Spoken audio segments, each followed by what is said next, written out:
大家好，我是老宋。这一次的新西兰之旅，首先去了北岛最大城市的奥克兰，然后飞到南岛最大城市的基督城，之后从基督城开车一路南下，去了著名的特卡波湖、南部小城奥马鲁，以及新西兰最著名的旅行城市皇后镇。很多朋友会询问说，新西兰和日本到底哪里更好，包括旅行和居住。也有人常把两个岛国进行比较。今天老宋就在旅行的同时，顺便来聊一聊我自己对两地的感受。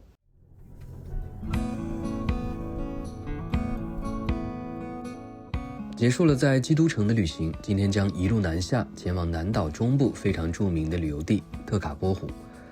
从基督城到特卡波湖全程约226公里，正常驾驶大概需要3个小时左右。离开城市之后，沿途的景色会逐渐变得开阔，从农田、牧场到起伏的丘陵，再到南阿尔卑斯山脉，逐渐出现在视野中。路况整体不错，车流也不算多，如果不赶时间，可以边走边欣赏途中的风景。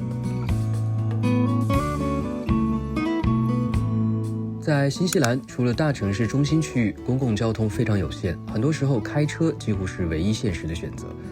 但反过来说，这里也是世界级的自驾天堂，路况良好，车流不密集，沿途风景开阔而纯粹，湖泊、雪山、草原会像一幅幅画面在眼前不断展开，非常适合自驾，甚至是开着露营车慢慢的旅行。日本则几乎是另一个极端，它拥有全球最密集也最成熟的铁路与公共交通系统，只要不是去非常偏僻的乡村地区，电车和巴士基本上可以覆盖所有的主要目的地，而且准时清晰，对不会开车的人来说非常友好。相对来说，在日本自驾反而不太轻松，很多地方道路狭窄，规则细致，对驾驶的技术和注意力要求都非常高。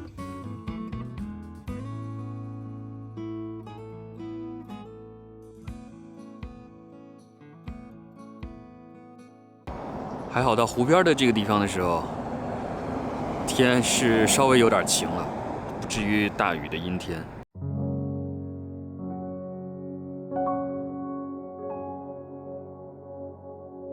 到湖边的时候，天竟然开始慢慢放晴了，湖面也显得格外透亮而安静。特卡波湖是新西兰南岛最具代表性的高山湖泊之一，湖水因冰川融水中含有大量的细微矿物质而呈现出独特的蓝绿色。湖区海拔较高，四周被群山和草甸环绕，没有过多人工开发，整体氛围朴素而纯粹。也正因为这样，这里更容易让人感受到自然本身的宁静与辽阔。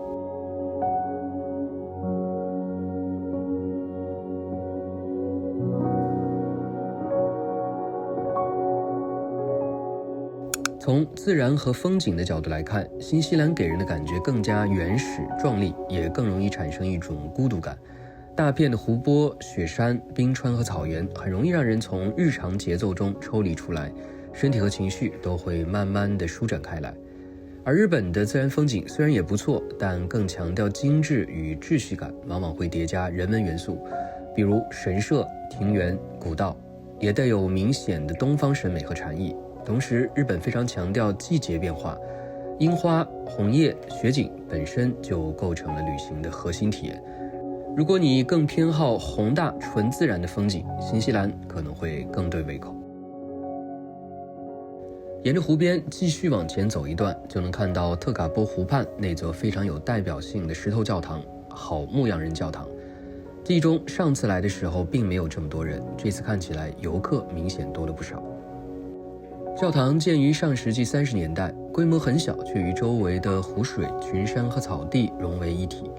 教堂内部装饰极其简单，没有多余的陈设，底部的那扇窗正好将特卡波湖和远处的群山收入其中。与其说是一座宗教建筑，不如说更像是为这片自然风景而存在的一个取景框。也正因如此，这里成为了特卡波湖畔最具标志性的画面之一。湖水在阳光下也呈现出宝石般的蓝绿色。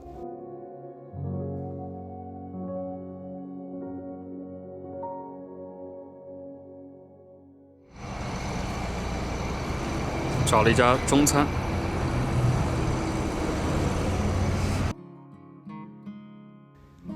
说说饮食方面的差异，新西兰畜牧业发达，牛羊肉品质极高，葡萄酒也非常出名，但整体饮食结构受英国文化影响较深，常见的是烧烤、炸鱼薯条等偏西式的肉类料理，对亚洲胃来说并不友好，而且外出就餐价格普遍非常高。相比之下，日本的饮食体系更加丰富，也更加日常友好，从高端的米其林餐厅、黑猫和牛到平价的拉面、寿司快餐应有尽有，便利店密度极高，食物安全性非常强，价格也便宜。东京的餐饮和超市价格甚至比新西兰主要城市低20%到30%以上。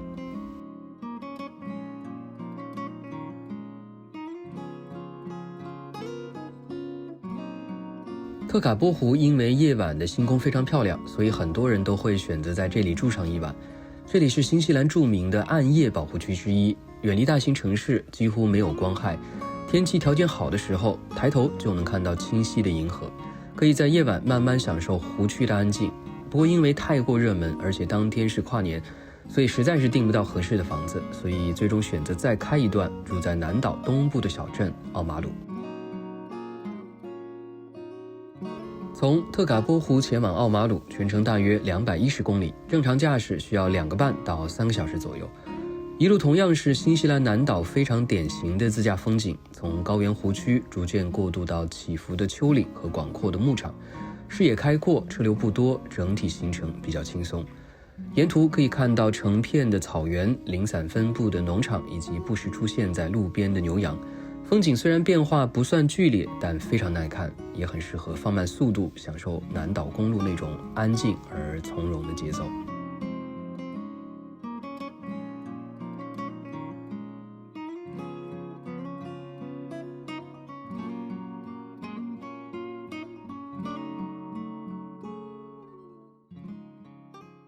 奥马鲁也是一个海边的城市，所以离海特别近。从市区稍微走一段距离就到海边了，而且这边的海真的是翠绿色，非常漂亮。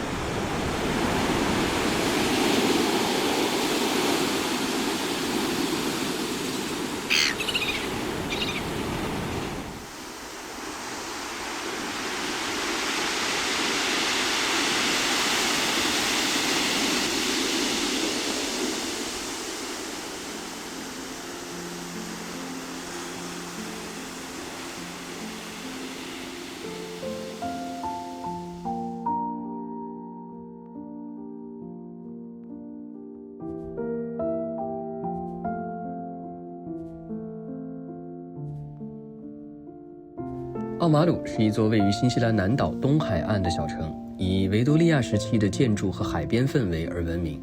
城市规模不大，节奏缓慢，老城区保留了不少19世纪的石造建筑，街道整体安静整洁，很适合步行慢慢逛。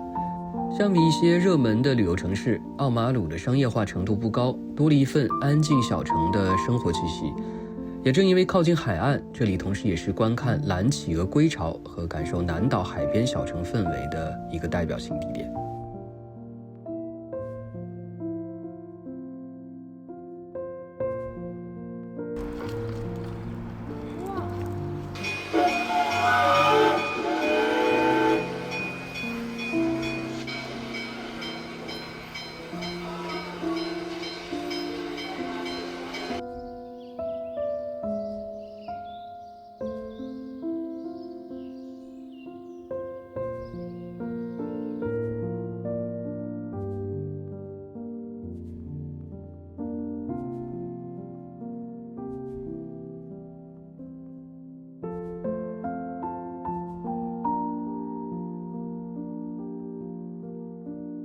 新西兰的居住环境主要以眼前所看到的这样以带花园的独栋房子为主，空间感很足，很宽敞。日本城市住宅普遍窄小，但可能设计细节等方面会更加优秀。成本方面，新西兰城市里一房大概在2200到2800纽币之间，日本则只需要1000到2000纽币，这是租金。买房子的话，成栋的住宅，新西兰一线城市90万到130万纽币，小城市60万到90万纽币。日本大城市的独栋房子大概只需要50到100万纽币，小城市会更便宜，不过面积会相对较小，而且没有花园，也不一定有停车位，所以住宅成本方面新西兰会更高，但环境相对日本更好。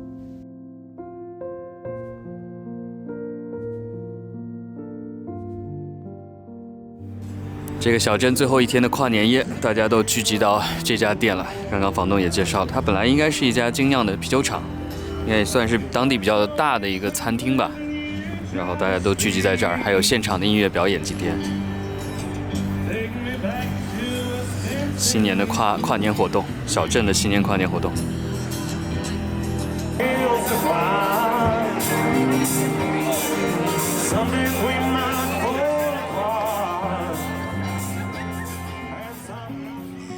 本来是打算在这边大家聚集的店吃点东西，也算是参与了当地的跨年活动。不过因为人实在太多，也没有合适的位置，所以就决定还是简单吃个中餐外卖，然后去看当地著名的企鹅归巢活动。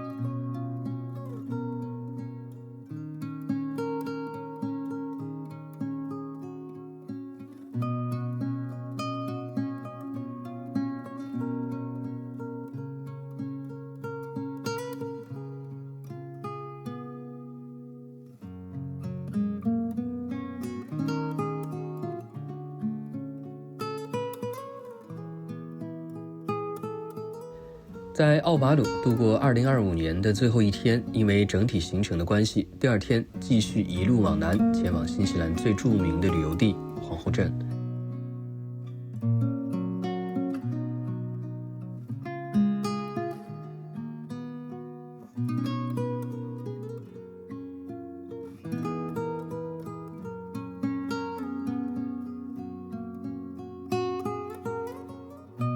在快要抵达皇后镇之前，路上会经过一个叫 Cromwell 的小镇，这里是新西兰有名的水果小镇。由于气候干燥，日照充足，这一带盛产樱桃、苹果等水果。季节合适的时候，路边经常能看到农场直销的小摊。Cromwell 小镇的水果店15年前在这里公测，现在还依然健在。很多年前，我也曾在这里住过一段时间，主要的工作是在樱桃园里采摘樱桃。每天一个人扛着梯子，把小桶挂在脖子上，爬到树上不停地摘。虽然果园主并不介意你边摘边吃，但工资是按桶数计算的，新鲜感一过，大家都基本上争分夺秒的干活，而且每天能领到不少个头较小、无法发货的樱桃，久而久之，反而也没什么兴趣再吃了。后来因为工作状态不错，被安排去车间做筛选的工作，轻松了不少，也不用再风吹日晒。在之后，因为会中文和日语，就被留在了附近农场主开的水果店里，帮助接待外国游客。回头想起来，那段时间大概是整个打工度假里最轻松也最开心的一段。住宿安排在不远处山上的小别墅里，店主和同事都很友善，大家每天一起工作聊天，休息的时候就休息，水果也是随便吃，不上班的时候就在树林里的小屋周围晒晒太阳、散散步，自己做点好吃的，收入也很不错。这次再经过这里，本来想好好的再看看再走，但因为行程关系，只能匆匆的看上一眼，便继续上路了。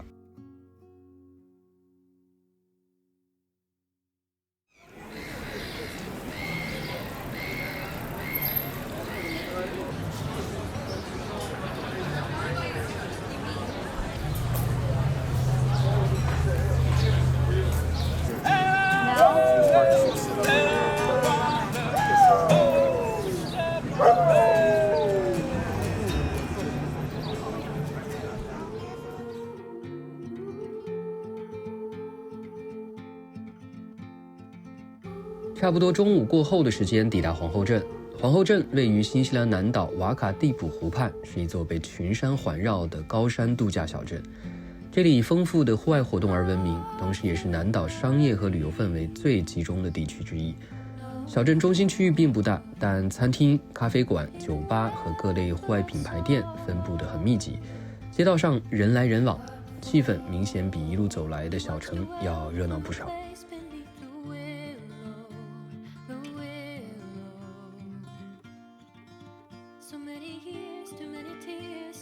这里有非常多的户外活动可以体验，围绕瓦卡蒂普湖可以选择游船、皮划艇，或者是简单的湖畔骑行或散步。想要从高处看风景，可以搭乘缆车登高，俯瞰整个皇后镇和湖湾。当然，皇后镇也以各种极限运动而闻名，比如高空跳伞、蹦极、快艇等，对喜欢刺激体验的人来说，选择非常多。老宋人生第一次跳伞和蹦极都是15年前在这里完成的。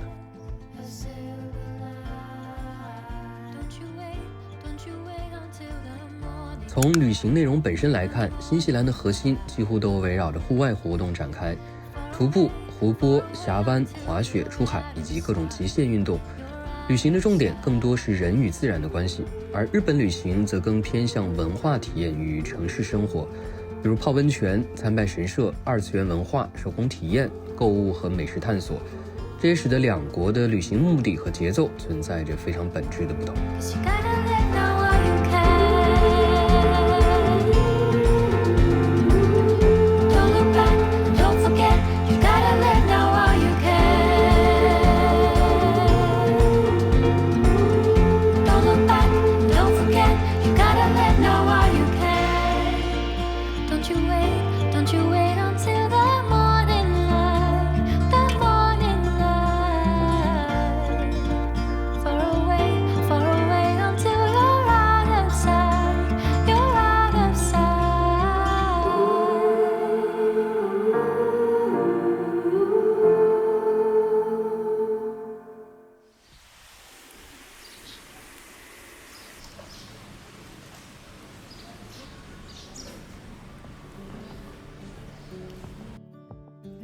第二天一早，开车前往距离皇后镇大约20公里的建镇。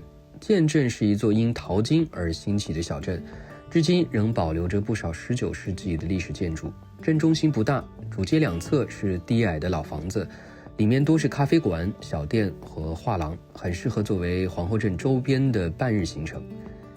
建镇最早兴起于19世纪中期的新西兰淘金热，当时在建河一带发现了金矿，大量淘金者迅速涌入，这座原本安静的山谷小镇也因此在短时间内发展起来。后来随着金矿逐渐枯竭，热潮退去，很多人离开了这里。在那段淘金历史中，有不少华人淘金者的身影。由于当时劳动力短缺，一些华人被引入南岛各地的金矿区，在条件相对艰苦的环境中继续开采已被他人放弃的矿区。他们生活简朴，居住在河谷附近的简陋小屋里。如今在建镇周边仍能看到部分复原的华人淘金者的居住遗址，这些低矮而简陋的房屋也成为那段历史留下的少数痕迹之一。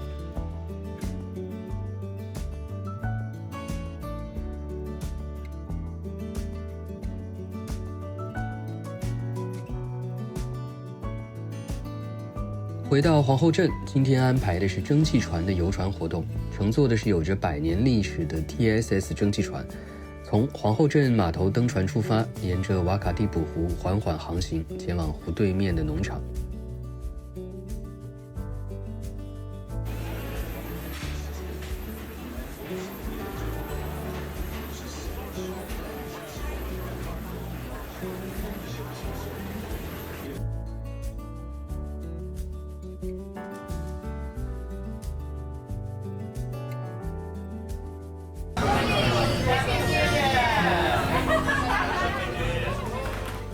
以前老宋在新西兰住的时候也会发现，新西兰整体更像是一个随和的平民社会，人与人之间距离感不强，陌生人常会互相打招呼，社会等级感较低，整体的氛围宽松而平等。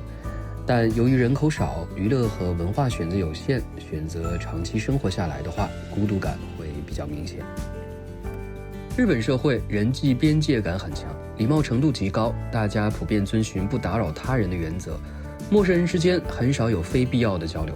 如果你本身独立性强，重视秩序和边界，会觉得这种环境非常舒适，反之可能感到压抑。另外，日本社会存在大量的默认规矩，虽然服务质量很高，但对外国旅行者来说，有时候会感到迷惑或者是不理解，甚至产生误解。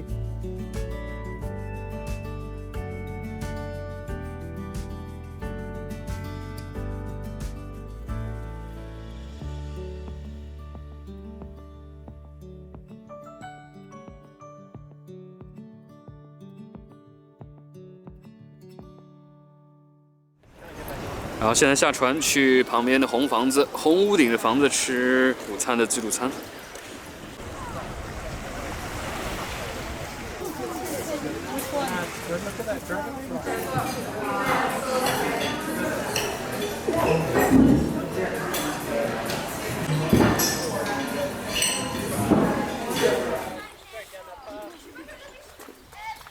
You guys helping me, so. Alright. As promised, guys. One.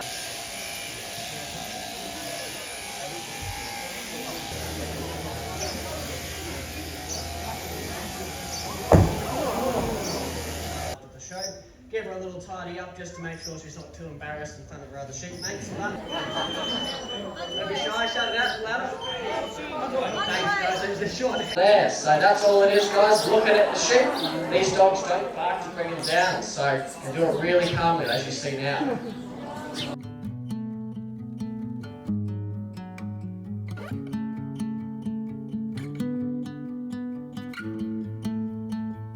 这次新西兰的旅行整体行程较为匆忙，没有办法特别享受旅行的过程，但景色依然很漂亮，体验感不错。这里更适合慢节奏的开着车，在各处停留，在湖边散步看风景，也可以让人逐渐安静下来。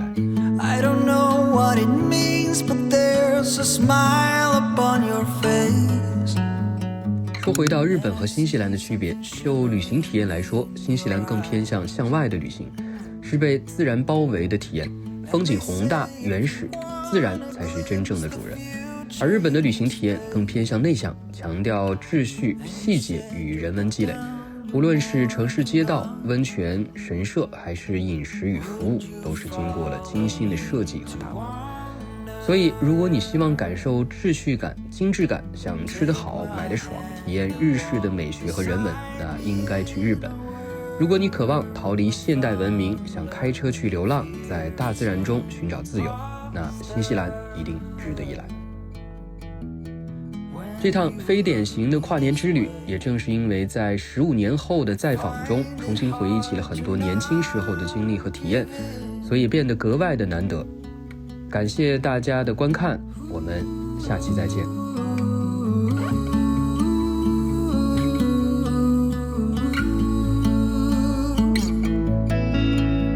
So the days became weeks, it felt just like the night before.